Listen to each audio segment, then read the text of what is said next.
Hello everyone, I'm Jason Head, and today I'm going to be speaking a little bit about burnout and overtraining to hopefully make your next few years as a youth coach a little more enjoyable and safe for you and your athletes. According to Weinberg and Gold, overtraining is when athletes experience excessive training loads at or near maximum capacity. Because youth athletes look up to their coaches and strive to make the coach happy, they will do nearly anything to stay in the game or practice. Overtraining is harmful to the athlete's physical being as well as their mental health. Overtraining leads to overuse injuries, especially in youth athletes, because their bones and muscles are still growing and the athlete is becoming used to their body. Many will not know their limits, so it is up to you as a coach to make sure the athletes get adequate rest and recovery so that they do not develop an injury. Overtraining leads to a phenomenon known as burnout. Burnout, according to Weinberg and Gold, is when a once enjoyable athletic activity becomes emotionally, physically, and socially draining, causing the athlete to withdraw from the sport. Some theories of burnout include the cognitive affective stress model, where situational demands and the athlete's personality create an environment where the athlete is no longer motivated to be a part of the team and will withdraw.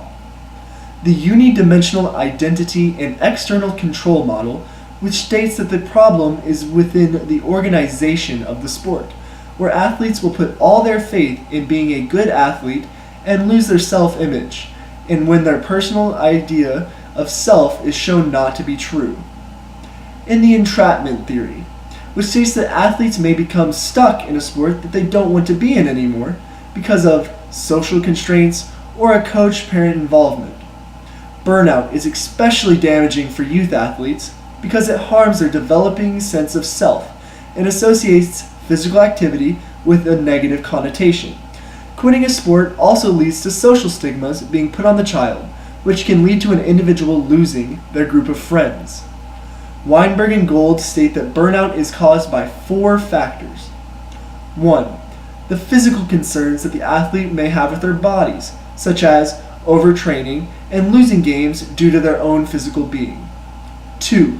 Logistical concerns, such as time demands, may make it unappealing to stay within the sport. 3. Interpersonal concerns affect the athlete's longevity in the sport.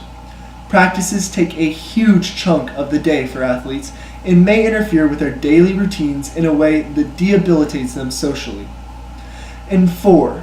Psychological concerns, which disrupt the athlete's self-expectations, as well as becoming less fun to do.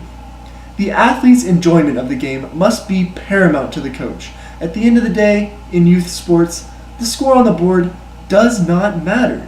The experiences that the athletes have with you and their friends will stay with them for life. You have the ability to influence a child in a way that can promote healthy behaviors and coping mechanisms. In order to fight against burnout, I would suggest monitoring your athletes for certain signs, such as a depressed mood or excessive stress, and help work with them on that. Keep a strong line of communication with your athletes and let them know that the door is always open if they need to talk to you.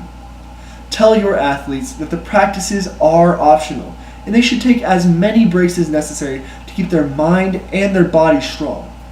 Sit down with your team and have each of them map out short-term goals for both themselves and the team as a whole. Help your athletes build self-regulation strategies to form habits that promote self-confidence, automation, and interdependence within the team. Building a strong team relies on each of its individuals to be strong. Bonding helps promote a healthy environment for the athletes to learn and grow both as athletes and individuals. In my experience with swimming competitively for 15 years, overtraining has a strong correlation with burnout. And in almost every situation that I have encountered with athletes in my own life, I believe that it could have been prevented with a coach's intervention. I would like to thank you all very much for listening today, and I hope you will apply this to your coaching in the future.